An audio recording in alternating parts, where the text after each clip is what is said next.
اشراف کوفہ کے نام خط لکھا. جب یہ کوفے کے بارڈر پہ پہنچے تو ابن زیاد کے سپاہیوں نے کوئی گرفتار کر دیا اور پتہ چلا کہ ان کے پاس خط ہے. نہ جانے کیا کیا انہوں نے خط کو نکال دیا یا پانی پھینک دیا یا چھپا دیا, خط اس کے ہاتھ نہیں لگا. لیکن ان کو شک تھا کہ نہیں خط ہے ان کے پاس. گرفتار کر کے لے گئے. کہاں دربار ابن زیاد میں. کہا کیوں لائے مجھے؟ کیا اس لیے کہ تم خط لے کر آئے ہو کوفے والوں کے پاس. بصیرت پہچانیے, بصیرت کسے کہتے ہیں. جان کا خطرہ ہو تب بھی اگر بصیرت کی طاقت ہے تو امام کو کوئی نہیں چھوڑتا. قیس ابن مسحر سیداوی دربار ابن زیاد میں آئے. ابن زیاد معلوم کہتا میں تمہیں چھوڑ دوں گا, لیکن شرط صرف ایک ہے. کہا کیا شرط ہے؟ کہا ممبر کے اوپر جاؤ اور اس مجمع کے سامنے بیٹھ کر ممبر پر علی پر سب کو شتم کرو, علی پہ نعوذ باللہ لعن طعن کرو. میں ٹھیک ہے تیار. ممبر پہ آئے اور ممبر پہ آنے کے بعد کہا زنا زادہ ابن زنا زادہ, ولد الحرام ابن ولد الحرام. ابن زیاد جس کا خود پتہ نہیں اور جس کے باپ کا کچھ پتہ نہیں, وہ مجھ سے کہہ رہا ہے کہ میں علی کو برا کروں. وہ علی جو طاہر ابن طاہر, طیب ابن طیب ہے, جو محافظ دین و محافظ ایمان کا بیٹا ہے, جو کل ایمان ہے, جو پیغمبر کا داماد ہے, جو زوج بطول ہے. اس طریقے سے انہوں نے قصیدہ پڑھنا شروع کیا. کہا کہ کیا کہہ رہا ہے تو, میرا قصیدہ کیوں نہیں پڑھتا؟ کہا زنا زادوں کا کیا قصیدہ محمد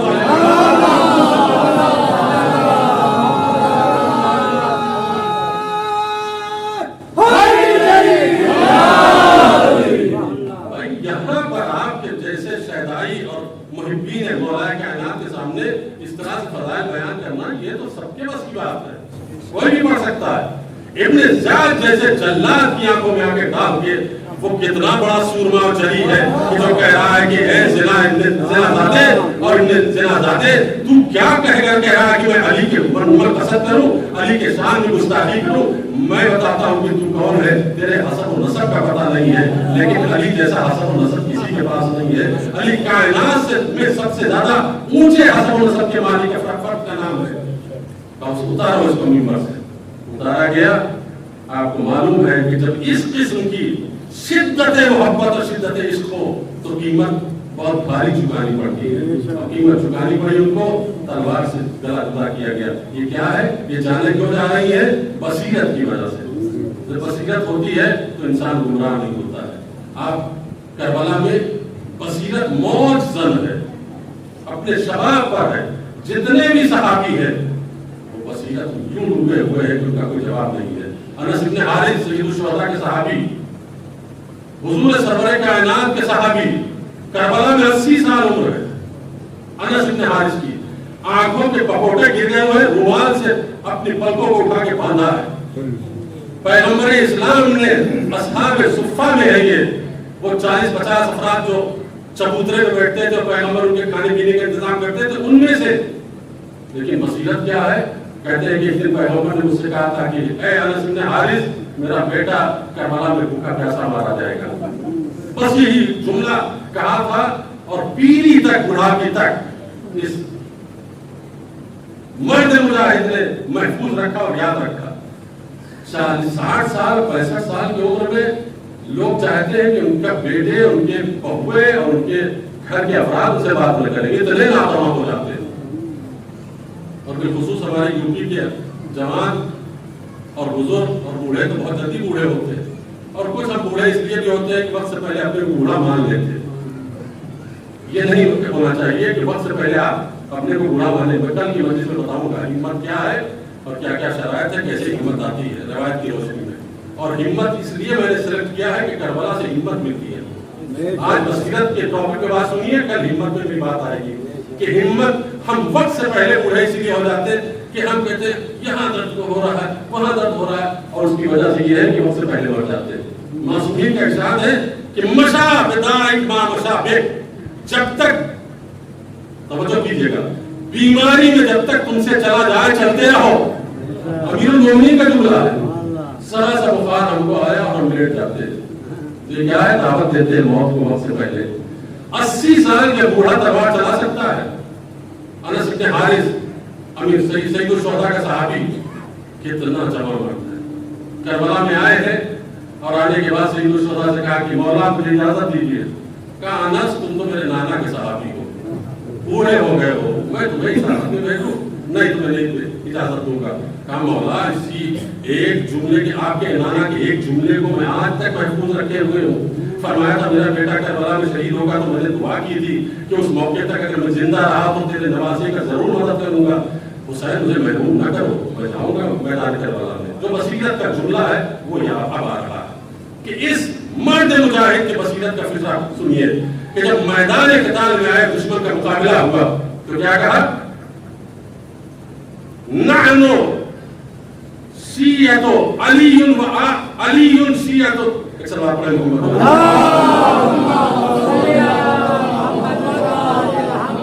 آل علی شیعۃ الرحمن وآل سفیان شیعۃ الشیطان.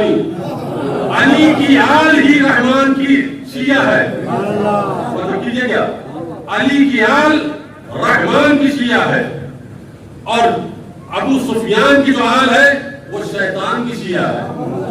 یہ نعرہ لگا کے بتا دیا کہ کربلا میں دو نظریات کی جنگ تھی. ایک طرف ابو سفیان کا شیعہ تھا, ایک طرف رحمان کا شیعہ تھا.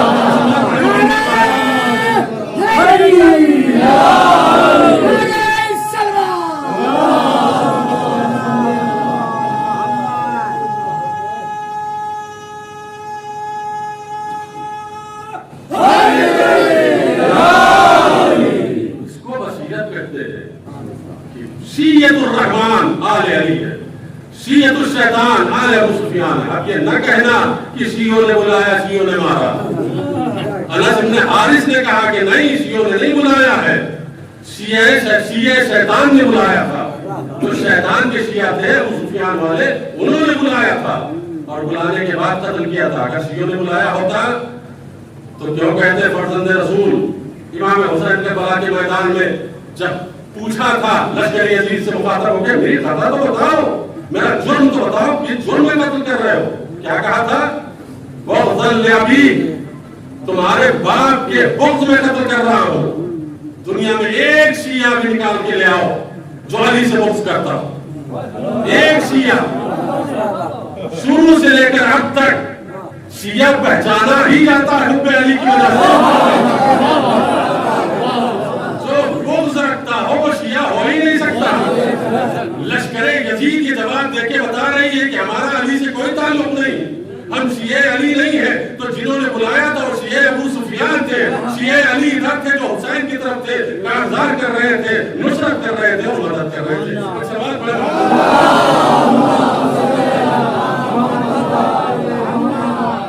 یہ ہے بصیرت کہ جو کربلا میں ہم کو نظر آتی ہے. میں درس بتاؤں گا کہ کربلا کیا کیا درس ہم کو دے رہی ہے. ہمت کربلا سے, بصیرت کربلا سے, دینداری کربلا سے, امامت سے پیار کربلا سے. یہ سارے موضوعات آئندہ کی مجلسوں میں آئیں گے. میں آپ کو بتا رہا ہوں کہ کل میرا ٹاپک جو آپ کے سامنے ہوگا وہ ہمت ہوگا کہ کربلا نے ہم کو ہمت دی ہے, اور ہمت کا مفہوم بتاؤں گا کہ ہمت کہتے کسے ہے, اور ایک انسان ہمت کے ساتھ کتنی لمبی زندگی جی سکتا ہے. یہ سارے موضوعات کے سوال پڑھے محمد.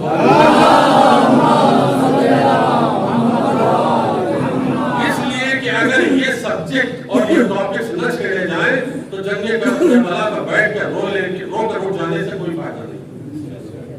کربلا سے جو درس ہم کو ملا وہ حاصل کرنے کی ضرورت ہے. کربلا امداد الہی کا مرکز ہے, کربلا نصرت الہی کے نزول کا مرکز ہے, کربلا بہادری کا مرکز ہے, کربلا شجاعت کا مرکز ہے, کربلا وفاداری کا مرکز ہے, کربلا ایثار کا مرکز ہے, کربلا اپنے سے گزر جانے کا مرکز ہے, کربلا سرعت الی الخیر کا مرکز ہے. یعنی قربانی کے لیے آگے تیزی سے بڑھو.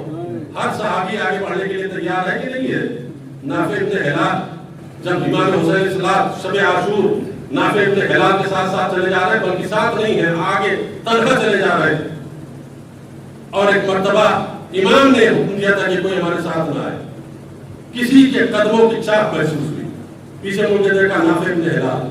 نافع, میں نے منع کیا تھا کہ کوئی میرے ساتھ نہ آئے, میں خاص کام کے لیے جا رہا ہوں. حسین کہاں جا رہے تھے؟ نشیب کی طرف جا رہے ہیں, جہاں شہید ہونا, جہاں گرنا ہے شہادت کی منزل پا کر.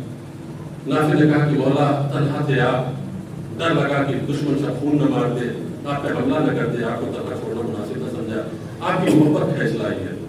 تو امام نے کہا کہ نافع آ گئے ہو تو ٹھیک ہے، دیکھو یہ جو سامنے تمہیں ٹیلا نظر آ رہا ہے، اس ٹیلے کے اس پار چلے جاؤ، پھر تمہیں ڈھونڈنے سے کوئی آدمی نہیں پائے گا۔ مولا کہنا کیا چاہتے گا؟ کہنا یہ چاہتا ہوں کہ صرف میرے خون کی پیاسی ہے فوج، مجھے قتل کر دے گی، باقی کسی سے کوئی مطلب نہیں، تم کیوں ملا میرے ساتھ ہو، جاؤ اپنی جان بچا کے چلے جاؤ، بیعت اٹھاتا ہو۔ یہ شب عاشور جو سارے صحابیوں سے امام نے بیعت اٹھائی، اس کے علاوہ ایک بات ہے، یہاں پہ الگ سے کہہ رہے کہ نافع چلے جاؤ، صرف ہم کو قتل کرے گی فوج عزیز، اس کے بعد کسی سے کوئی ربط و ثبت نہیں ہوگا، تم اپنی جان بچا کے چلے جاؤ۔ نافع نے کہا کہ مولا آپ میرا امتحان نہ لیجیے، یہ کون کہہ سکتا ہے، یہ صاحب بصیرت کہہ سکتا ہے، جس کے اندر بصیرت ہوگی وہ پہچانتا ہے کہ امام کون ہے۔ کہا کہ اچھا لے جانے کے لیے تیار نہیں ہو تو بس نافع اب آؤ تمہیں تمہارا مقام بھی دکھا۔ امام نے ایک مرتبہ دونوں انگلیاں بلند کی، کہا نافع میرے دونوں انگلیوں کے بیچ میں دیکھو۔ نافع نے دیکھنا شروع کیا، کہا مولا یہ تو جنت کے دریچے ہیں کھل گئے، یہ جنت کے حجرے میرے سامنے آ گئے، یہ حور و غلمان نظر آ رہے۔ امام نے فرمایا کہ ہاں یہ حجروں کو پہچانو، دیکھ رہے ہو کون ہے یہ حجرے؟ کہا مولا اس پہ لکھا حبیب ابن مزارع کا، اس پہ لکھا ہے سعید کا، اس پہ زہیر کا، اس پہ نافع کا۔ حیرت نہ کیجئے کہ امام نے کیسے کر دیا، اس سائنس کی زمانے میں تو بالکل حیرت نہیں ہونی چاہیے۔ ایکس رے آپ کے اندر کی بیماریاں دکھا دیتا ہے کہ نہیں دکھا دیتا؟ ایکس رے کیا ہے؟ نور کی وجہ سے، نور کے توسط سے آپ کے اندرونی بیماری کو ڈاکٹر دیکھ کے بتا دیتا ہے کہ آپ کے اندر یہ مادی نور میں یہ کمال ہے کہ وہ آپ کے اندر کی بیماری کو دکھا سکتا ہے۔ تو جو اصلی نور ہو حسین ابن علی، وہ اگر اپنی دو انگلیوں کے نور کے دو انگلیوں کے درمیان جنت دکھا دے تو اس کے ساتھ حسین ابن علی نے پورا منظر دکھایا کربلا کا نافع ابن ہلال کو، لیکن یہ کیسے ڈوبے ہوئے تھے اس کے حسین میں، بصیرت ان کے اندر رچ بس گئی تھی کہ حسین کو چھوڑنے کے لیے تیار نہیں تھے۔ ایک ہے دوسرا نام جو میں نے بتایا تھا نافع ہلال ابن نافع، وہ یہ نافع صحابی ہے، وہ ہلال ابن نافع وہ ہمارے ساتھ کے فوج کا سپاہی، لیکن کبھی کبھی ذاکری کے مجلس کے دوران ذہن حاضر نہیں رہتا تو کبھی کبھی ہم لوگ کہتے تھے ہلال ابن نافع امام حسین کا صحابی، نہیں وہ نہیں تھا، نافع ابن ہلال امام حسین کا صحابی۔ ہلال ابن نافع یہ وہ انسان ہے جو فوج یزیدی میں تھا، کچھ واقعات اس نے قلم بند کیے۔ ایک چھوٹی سی بات سنیے، یہ سارے رودات کربلا کی صرف اس لیے بتا رہا ہوں، چاہے آپ بور ہی ہو رہے ہو، لیکن صرف اس لیے بتا رہا ہوں کہ تاکہ کچھ معرفت کچھ معلومات کربلا کے حوالے سے آپ تک پہنچ جائے۔ ہلال ابن نافع یہ فوج یزیدی کا رپورٹر ہے، یہ کہتا ہے کہ آخری وقت جب تھا اور حسین ابن علی پورا لشکر شہید ہو گیا، حسین کے زخموں سے چور ہو کر نشے میں گر گئے، تو میں پہنچا، میں نے دیکھا کہ اب حسین کے ساتھ کیا ظلم ہونے والا ہے، تو میں نے جا کے دیکھا کہ شر سینے پہ سوار ہے اور امام حسین کہہ رہے تھے کہ مجھے تھوڑا پانی پلا۔ تو ہلال کہتا ہے کہ میں نے کہا کہ اس موقع پر تو فرزند رسول کی بات سن لینی چاہیے، تو شمر نے انکار کر دیا کہ میں پانی نہیں پلاؤں گا، میں تیزی سے دوڑتا ہوا فرات کی طرف گیا، فرات کی طرف گیا، جلدی سے مشکیزہ بھرا، دوڑتا ہوا تیزی سے آیا، لیکن اب جو میں نشیب کے قریب پہنچا تو میں نے دیکھا شمر نشیب سے مسکراتا ہوا نشیب سے مسکراتا ہوا نکل رہا ہے اور ہاتھ میں رسول کے نواسے کا کٹا ہوا، ہاتھ میں رسول کے نواسے کا کٹا ہوا۔ ان دونوں کا ذکر اس لیے کیا کہ آپ پہچان جائیے کہ نافع ابن ہلال کون ہے اور ہلال ابن نافع کون ہے۔ کتنی مصیبتیں کربلا میں آئی ہے۔ آج کی تاریخ میں مجھے یاد ہے کہ میں نے پچھلے سال بھی ایک غلام کا تذکرہ کیا تھا اور میں نے عہد کیا ہے کہ ہر سال پہلی تاریخ کو اس غلام کا ذکر کروں گا۔ یہ غلام کون ہے آپ کو معلوم ہے، بنی ہاشم سے اس کا تعلق نہیں ہے، خاندان نامعلوم ہے، نام و حسن نامعلوم ہے، چہرہ سیاہ ہے، جسم سے بو آتی ہے، خود اس کے جملے۔ غلام کا نام کیا ہے؟ غلام کا نام ہے جون، جناب ابو ذر کا غلام۔ فضل ابن عباس سے اس غلام کو مولا امیر المومنین نے 150 درہم میں خریدا اور خریدنے کے بعد جناب ابو ذر کے حوالے کیا۔